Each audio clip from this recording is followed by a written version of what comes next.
Welcome back to the channel. This is the Action Figure Grader, and today's video is going to cover the August auction session over at ComicLink. There were some really nice books, everything from Silver Age all the way to modern stuff, but very nice books, a lot of 9.8s. I got Hulk 181, some signed big books that I wanted to cover. And in general, my gut says that the prices are up. It does seem like, in general, prices were very strong for this auction session. I didn't bid on anything. I just wanted to at least cover a few really nice books that were for sale. We've got Spiderman, Batman, G.I. Joe, a lot of Star Wars books, Incredible Hulk, things like that. So let's take a closer look.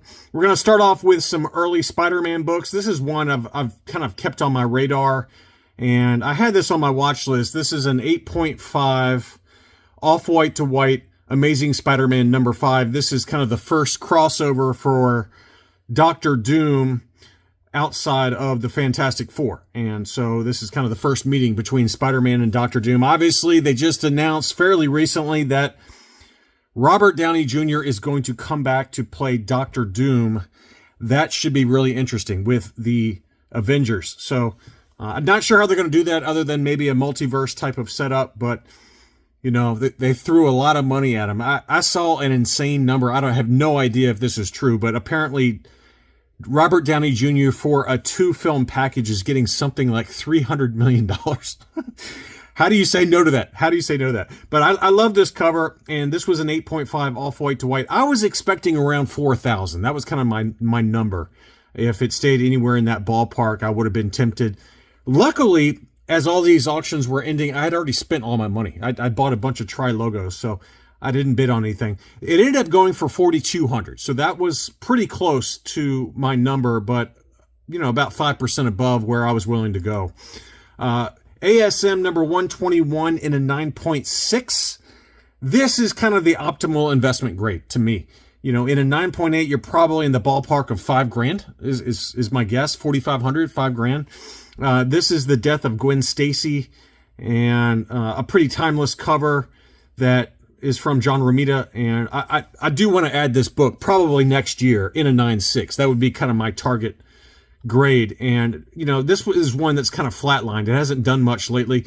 It did sell for about $2,000, which is maybe a little higher than I wanted to go. I was thinking 1,800 was kind of the number, and maybe even lower than that if I'm lucky. But Spider-Man books are seeing a little bit of a bounce, you know, not a huge bounce, but some of these that I'm going to cover did. This is a 9.4 with white pages signed by Stan Lee. This is the next issue, ASM 122, The Death of the Green Goblin. And I've talked about this one before. These two books are ones that I would like to get, probably again next year. And for a 9.4 white pages with Stan Lee's signature, I thought this price was pretty good at $14.10. You know, I was thinking, you know, this is probably in a 9.6. In a 9.6 non-signed, you might be able to get this for $1,000 to $1,200, somewhere in that ballpark. But you got to pay a pretty premium for Stan Lee's signature. And, you know, it's not a book I was thinking about buying or anything, but it was a very nice book. Now we're going to dig into ASM 300. Okay, because ASM 300 is up right now, and I had this one on my goal list for this year. I don't think it's going to happen because I think I missed the window from where it kind of dropped to lows. And now with the new Venom movie due out in the next month or two, I think that it's now's a really bad time to be trying to get ASM 300, the first appearance of Venom. And this was a 9.8 white pages, obviously the direct edition, origin and first appearance. This one sold for $3,000. Now this book got down around $2,500. There's always a little bit of give and take, plus or minus 10 or 15%, depending on how well it's cut and things like that. This one was a really nicely centered copy, I felt like, and freshly graded, pretty freshly graded. And so that one went a little higher than I wanted. You know, I'm willing to spend. I think if it gets, I think once Venom 3, which it looks terrible, once that movie comes and goes, I think we're probably going to see this book start to test new lows. I hope I'm right. Maybe I'm wrong, but this book I think is a little bit. It's not a huge inflation in price because certainly it's sold for a lot more than $3,000. But in terms of recent sales prices, That's a stronger price than I've seen here lately. Here was a signed ASM 300 in a 9.8 with white pages, signed by Todd McFarlane. Really nice gold signature there on the cover. And that one sold for $41.58. Big number there. Big premium, given that Todd McFarlane basically signs everything. To me, that's not a price I'd pay, but it's a pretty stark contrast relative to, in the same auction, an unsigned goes for $3,000, a signed goes for $41.58. They're basically assigning Stan Lee's signature premiums for Todd McFarlane, which I don't personally agree with. That's not a price, again, that I'd pay. To pay an extra $11.58 for his signature. You know, usually a Stan Lee signature is good for about $1,000. VIV, the same grade for the same book, if it's signed by Stan Lee, add about $1,000 to it. That's kind of a rule of thumb. And I don't see personally paying that for Todd McFarlane's signature. But, you know, it does have the yellow signature to go with the yellow label. It's got the Todd McFarlane label there. Someone told me that to get the Todd McFarlane label, this particular label, it was an extra $150 or more. So, you know, that adds a little bit of value, I guess. But that, to me, it's not, again, a number I'd personally pay.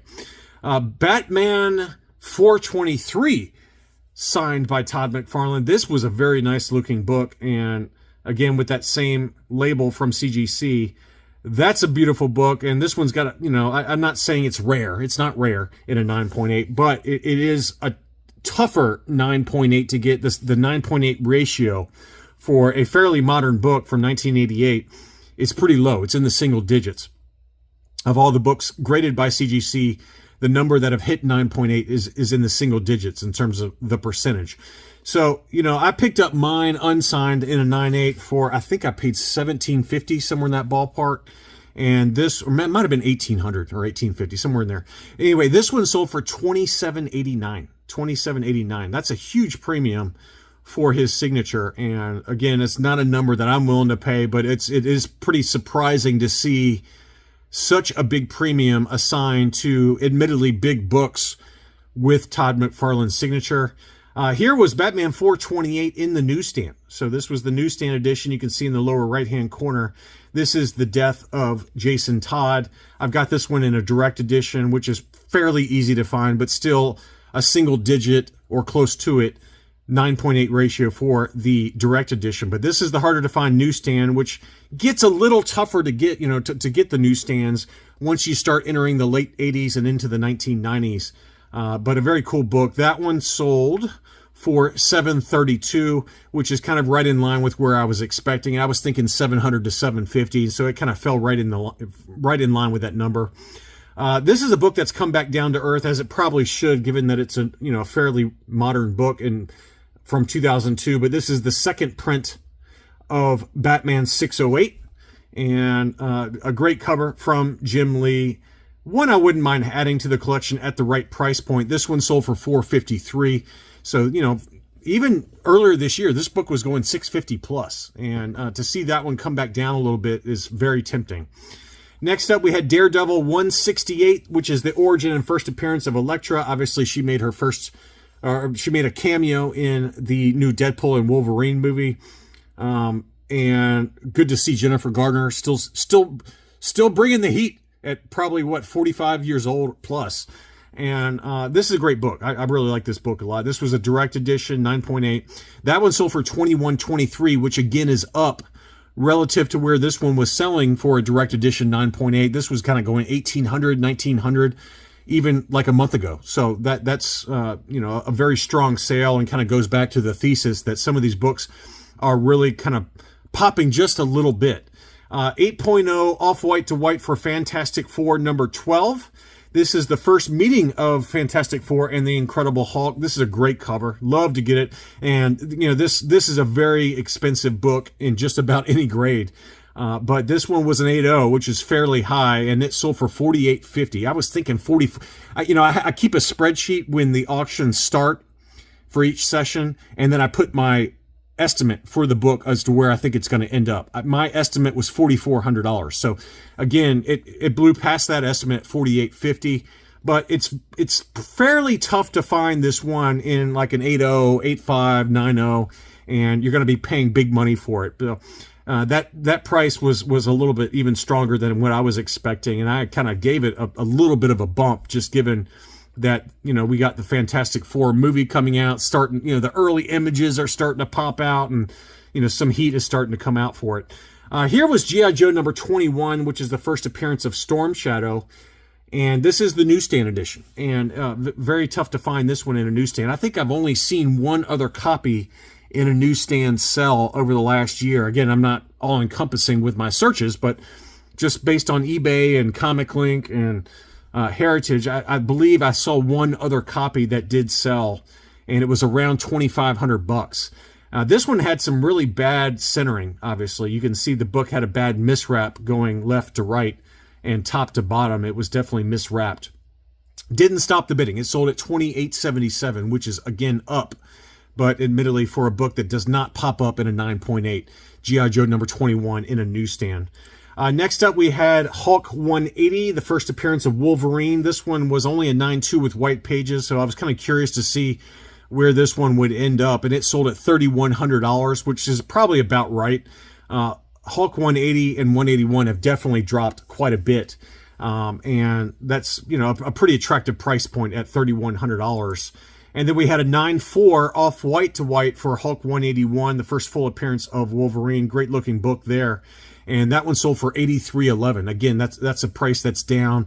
I mean, the page quality of off white to white probably held that back down just a little bit, but not a bad price at all. I think that's a pretty good price in the current market environment. Hulk 340 in a newsstand. This is a book I've got in my own collection. This was a very clean copy, and I was thinking $3,500 at the top end for that book. It did sell at $3,100, so that one was down a little bit. And again, I think if you're patient, you can probably see that book pop back down even further. It'll probably drop below $3,000 is my hunch, given that Deadpool and Wolverine is about done in the theaters, and on to the next thing that people are obsessing about. So I think that Deadpool and Wolverine books will probably continue to drop towards the end of the year. Maybe I'm wrong, but that one was an interesting sale there. All right, so now we've got two really interesting sales for New Mutants 98 in a newsstand. This is the first appearance of Deadpool, and this price dichotomy really shows you how much centering for this book matters. We've talked about it in the past, and if you look at Domino's foot there, if it's cut off or not, it will affect the price. And I was shocked to see the huge price difference between a perfectly centered book for a newsstand, New Mutants 98, versus one like this that's, not perfectly centered. This one is definitely a little miscut. You can see it's got a pretty wide gap at the top, and then Domino's foot is a little bit cut off there. So this was, again, a 9.8 newsstand that sold for $1,800, which is about in line with where they were selling last month, about $1,900. Now look at this one. This one, again, was a newsstand 9.8, but it was absolutely perfectly centered. This is about as perfectly centered of a copy as you're going to find. You can see her foot's not cut off there at the bottom. And, it's a newsstand 9.8. Now, this was even an older case before they started labeling newsstand edition on the label. Now, that one sold for $1,800. This one sold for $3,100. That is a huge, huge price difference. These books were both in the same auction, yet one sold for $1,800, one sold for $3,100. To me, this price is too high. I wouldn't pay anywhere close to this price, but pretty shocking to see how much of a price difference that was. Next up, Punisher Limited Series number 1 in a newsstand edition. This is another big shocker as to how high this one went. There was one on eBay that sold maybe 3 months ago in an auction, admittedly. And that one sold, I think it was around $1,100 for a newsstand Punisher Limited Series number 1. So here we are with another one, a 9.8 newsstand edition. That one sold for $1,100. This one sold for $1,700. Now, we do have some heat for the Punisher right now because we've got the new Daredevil series coming out, and it's already been confirmed that John Bernthal is going to be reprising his role as the Punisher. A lot of big hype for that new series, but that is a huge jump in price from about $1,100 all the way to $1,700. I don't know the exact price it sold for. It'll be on Go Collect's sales data, but That's a big jump.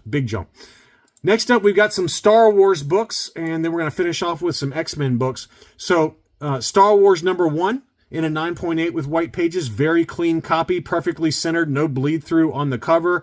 And I've talked about how if you get a book like this, a Star Wars #1 that's perfectly centered, it did have a little bit of bleed through. So I take that back. If you can see right here, on the S, it did have just a little bit of bleed through on it, but still, this price was really shocking. It was freshly graded. It sold at $36.50, and that's up. I mean, last month for a very similar book, it was around $3,200. So Star Wars #1 did see a little bit of a pop, at least in this auction. All it takes is two to tango. If you get two bidders that really want the book and they have the money, they might, overpay a little bit for it. But $36.50 is one of the stronger prices I've seen recently for Star Wars #1. This was a big shocker as well. Star Wars #2 in a 9.8. This is the first appearance of Ben Kenobi, Chewbacca, and Han Solo in the book, in the story. So, very key book, and one I wouldn't mind picking up maybe next year. This one sold for $1,600, which again is a pretty strong price. They've been trading in the ballpark of about $1,400. So that one is even up a little bit as well. On the other end of the spectrum, Star Wars #42 in a newsstand edition. First appearance of Boba Fett in standard size comics in a newsstand, freshly graded. And that one sold for $960, which again is down. This book is kind of flatlined and has dropped below $1,000 in a newsstand. So if you're looking for that one, now's a good time to get it. It's below $1,000 now. Even about a month and a half ago, it was about $1,200. Now it's going for about $960. And then the final issue from the original Marvel run, which is Star Wars #107. This was a direct edition, kind of a goofy cover, but it's fairly low census count. Black cover, 9.8, and that one sold for $460, which again is also down. This one was kind of going $650-ish, $700, and $460 is definitely a lower price there. X-Men #4 in an 8.0 with off-white to white pages. This is the first appearance of the Brotherhood of Evil Mutants, second appearance of Magneto, first appearance of Quicksilver, Scarlet Witch, and Toad. Great cover there. I always love this book. Off-white to white 8.0. That one sold for $53.55. So that's a really nice book from 1964. And then X-Men number 98 in a 9.8. I believe this is where we learn more about Wolverine's background and powers. I don't remember the exact stuff. It might have been a little bit of background about his adamantium and healing powers, stuff like that. But it's a great cover showing the X-Men fighting the Sentinels in a 9.8. Always an expensive book. That one sold for $41.07, which is actually down a little bit from recent sales. So great cover, though. I always liked that cover. Anyway, I hope you enjoyed this look at recent sales from the Silver Age, Copper Age, Bronze Age, Modern. Pretty good selection of books in this latest session from ComicLink. Thank you, as always, for watching, and I'll be back soon.